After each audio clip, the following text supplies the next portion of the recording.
Hey, good morning. Another beautiful day here in Reno, Nevada.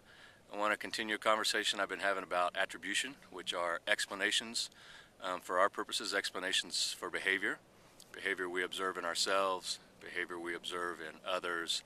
And remember, those are subject to some pretty strong biases. The fundamental attribution error, when we observe someone else behaving, the fundamental attribution error says we're likely to blame them and attribute it to internal causes instead of looking for the external systemic causes of their behavior.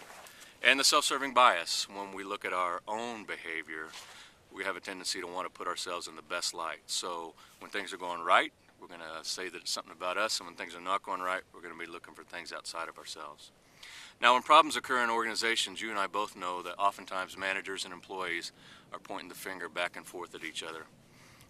And because we understand attribution, I would tell you that we can avoid that and retrain employees how to think about how to explain the causes when things go wrong. So first I would suggest that we, for our part, should avoid the fundamental attribution error. We should avoid the knee-jerk reaction to blame employees and begin a search for systemic causes outside of the individual. And we should anticipate that the individual that behaved, that caused the problem or was near the problem when it occurred, they're going to be exhibiting the self-serving bias. They're going to be looking for things outside of themselves because they're used to being blamed.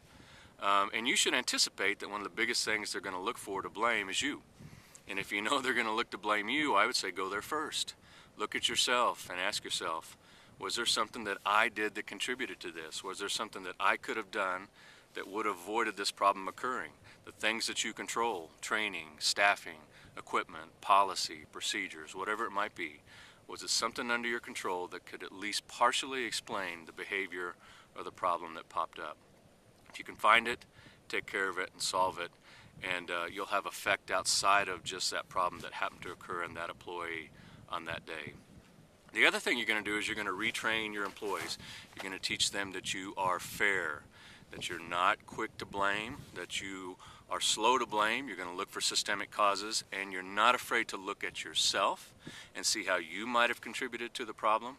And in the process, you're going to teach the employees that it is safe for them to look at themselves when problems occur. And isn't that a much more effective environment? Is that when a problem occurs, it's safe for everyone to first look at themselves and say, now what might I have done that contributed to this? Or what can I find in the system that caused this?